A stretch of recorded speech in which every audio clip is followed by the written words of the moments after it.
All right, today we're going to tackle a really huge question, and we're getting some help from the 13th century philosopher Thomas Aquinas. The idea is this: is there a universal moral code? Like an ethical operating system that's just built right into human nature itself? Let's dive into his theory of natural law. So let's start with a little thought experiment. Why is it that no matter where you go in the world, no matter what period of history you look at, certain things like, say, betraying a friend or harming a child are almost universally seen as just wrong? Is that all just a coincidence? Or is there something much deeper going on? Well, Aquinas was convinced he had the answer. So to unpack this whole idea, here's our roadmap.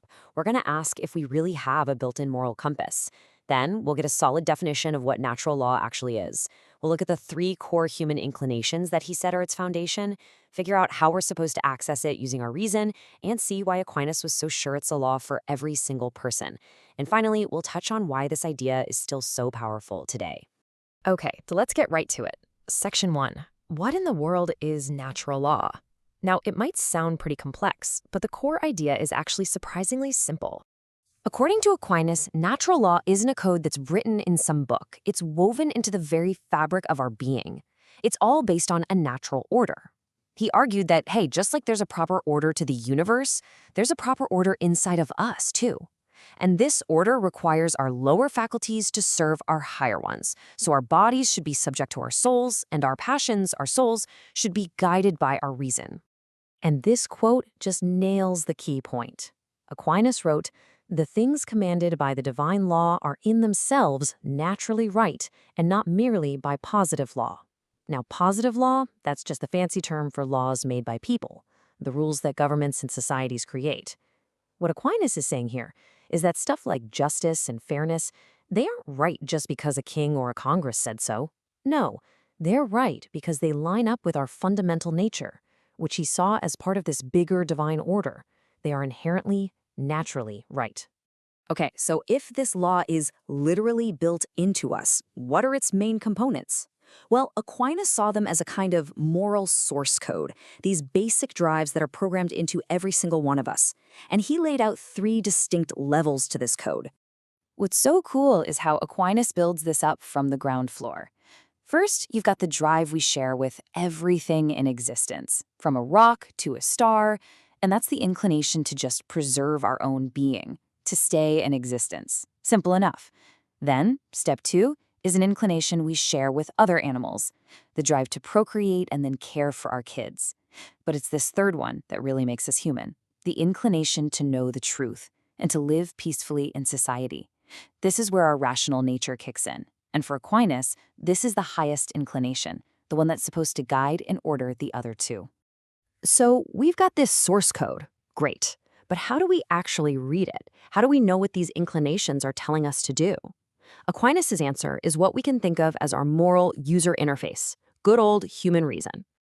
The key phrase Aquinas uses for this is, of course, in Latin, naturale judicatorium rationis. Now, I know it sounds a little intimidating, but it's actually a really powerful and honestly beautiful idea. So this phrase translates to the natural tribunal of reason. I want you to think of it like an internal court, or maybe a judge, that's part of your mind. Aquinas believed this tribunal is just an innate tool, part of our standard human equipment. It's the ruling principle that lets us read our natural inclinations. It's how we instinctively understand what's good for us, what aligns with our nature, without needing some special revelation or a textbook.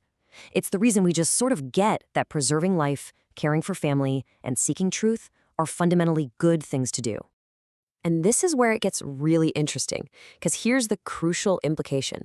If every single human being has the same basic nature, and we all have the same tool of reason to understand it, well then the moral law itself must be the same for everyone. This leads right to the idea that it's universal. Let's just put this side by side with the laws we're used to. Human laws, those positive laws, are made by governments, right? They're based on legislation and they change all the time from place to place. Just think about traffic laws or tax codes. But natural law? That's a whole different ballgame. Its basis is our shared human nature and our ability to reason. Its scope is universal, and its origin isn't some parliament. It's inherent in the very design of reality. It's not created, it's discovered. The logic here is actually beautiful in its simplicity. As Aquinas would say, human nature is definite and it's shared by all of us. And if a nature is definite, then it has to have definite activities that are proper to it. So, since we all share the same fundamental human nature, the moral law that flows from it, the natural law, has to be shared by all of us too, everywhere and at all times. It's a common moral bedrock for all of humanity. So, this brings us to our last section. Why has this idea, something born in the 13th century, continue to influence thinkers and legal systems and even human rights theories for over 800 years? What's the big takeaway? I think the enduring power of natural law theory is that it gives morality a stable, universal foundation.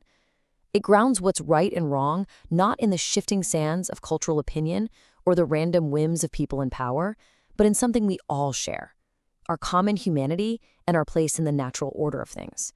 It suggests there are real, objective moral truths out there that we can discover just by using our reason. And that leaves us with one last and pretty challenging thought. If Aquinas is right, if a moral law is truly built into our very nature, what does it mean when we, as individuals, or even as entire societies, choose to ignore it or just fail to follow it? What does that say about us?